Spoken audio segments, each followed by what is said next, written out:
I am so jazzed to talk to you, especially after I've seen the episodes of Champion that they let me see.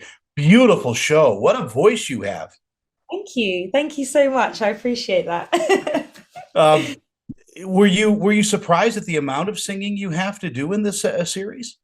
Yes. Yeah, that was actually one of the main talking points in one of the interviews I did in the UK. I was I knew obviously it was a singing role after reading the script, but obviously when I was given the script, I think I was only given the first maybe two episodes, so I didn't really have a picture of all of the musical moments and how centered around music Champion really would be. Um, so when I was sent all my songs, I was like, all for me? Well, that spotlight sure shines on you, I'll tell you that. Thank you. Thank you so much. You have a live theater and performing background. How is that different from what you're doing, in a series like this? Is it more confining in your mind? I wouldn't say more confining. I'd just say different skill sets are Hmm. needed for both. But I'm happy that I sort of trained in theatre first to sort of transfer it to my screen debut. So yeah, I do have a live performance kind of background. That's where all my training comes from and is rooted in. Uh, the one thing I'd say really struck me as soon as I got on set was the amount of repetition. It drove me insane. I was like, how many times am I going to say this one word? The Well, amount of setups and the shots, I was like, I can't do this in the theater. We just do it one time, and if you mess up, pray for another one another day. Do you know what I mean?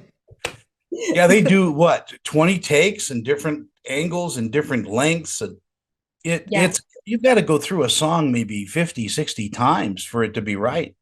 Yeah, exactly that. So it took a long while for me to sort of get over that.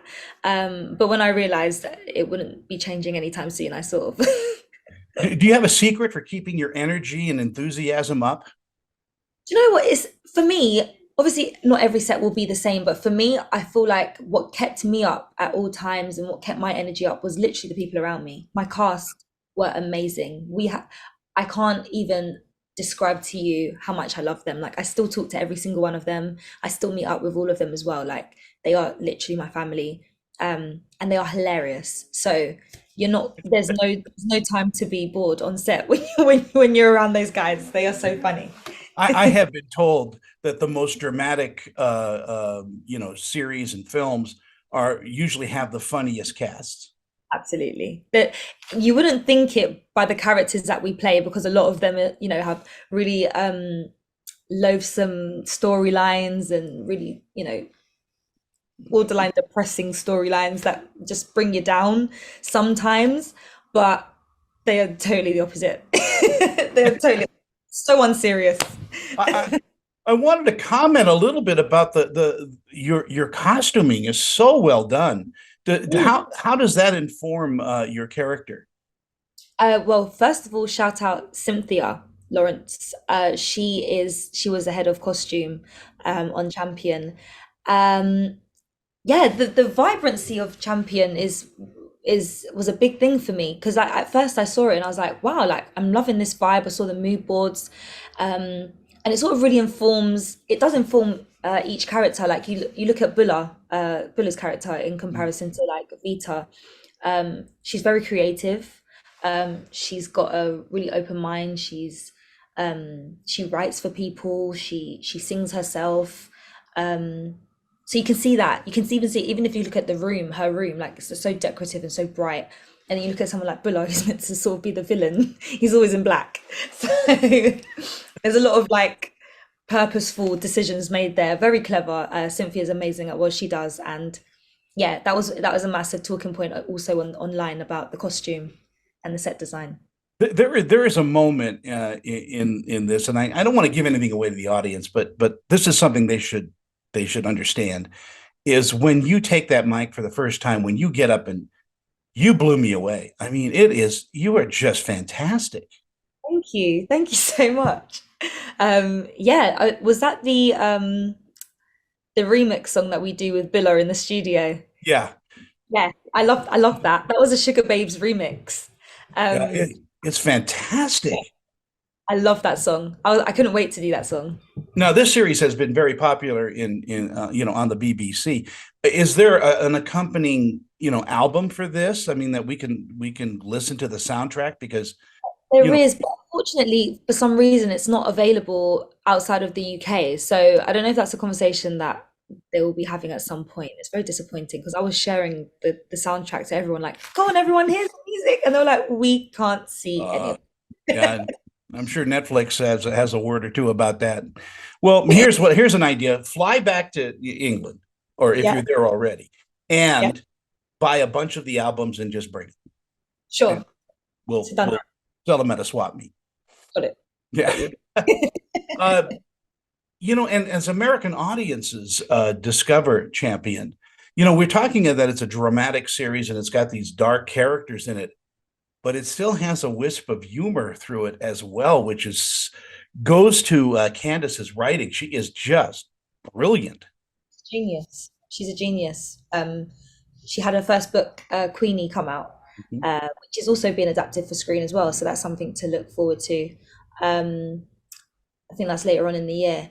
But yeah, she's so cleverly like keeps the storylines tight and sort of in a place where you're like, oh, there's no redeeming factors for these people, but at the same time, there's just moments, like glimpses of moments where even though you want to hate a character, you actually can't because you just realize they're human. They've just made a mistake, and you just give them that chance again for them to go blow it. But And like in theater, there's a truth behind each character that the actor is in charge of and brings out. It is such a masterclass in acting. thank you. Yeah, it was very hard. I feel like I'm not very similar to Vita in terms of I'd say a bit of her naivety. I don't think we're similar in that aspect. So it was very hard for me to sort of transform into this sort of like because she's very mature in the fact that she holds the family together. She she looks after her older brother. She's mature in that way. But in terms of life, you can see that she's just been so consumed by other people's lives that she hasn't actually had time to live her own life. That when she gets into the real world, she does make a lot of decisions that kind of like are a detriment to her. Um, so yeah, it was very um, interesting coming onto set and sort of transforming my mind, transforming my mindset into almost like a childlike state, but a childlike state where you're mature. And it sort of speaks to sort of Jamaican culture as well, where a lot of children or a lot of like older siblings, or even sometimes younger siblings in terms of Vita's story, or the daughters, should I say, are always expected to sort of look after the house, do the chores, make sure everyone's okay, but sort of they come last. Um, so yeah, it's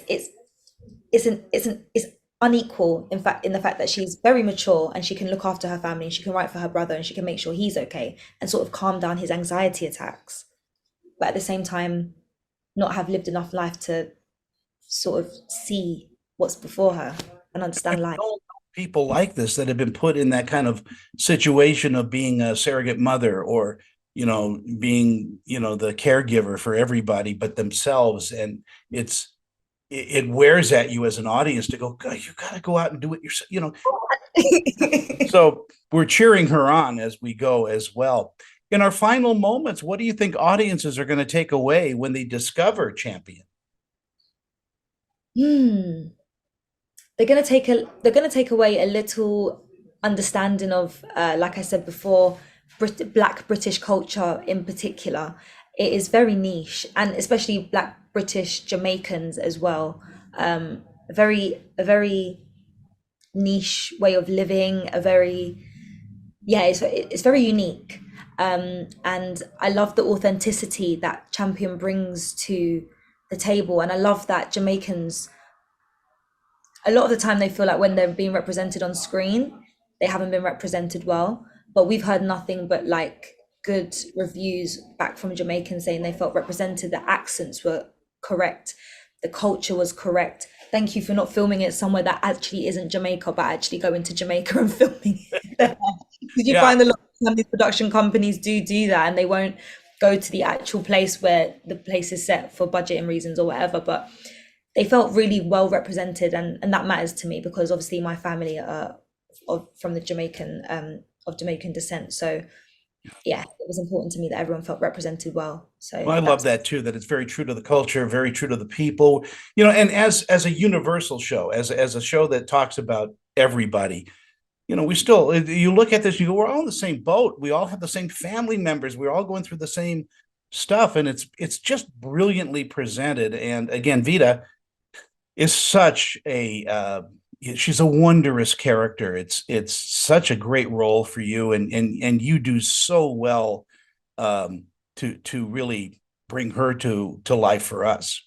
thank you so much. I really appreciate you saying so. It's an amazing character to portray, and I'm so grateful for the opportunity as well. Yeah, Deja, thank you so much for your time. You're a brilliant actress, a brilliant performer, and I could talk to you for another 10 hours about everything, but same here. Thank you so uh, much. take care and enjoy the accolades that are going to come from being on American TV. Yeah, I can't wait for it. We're gonna have a blast.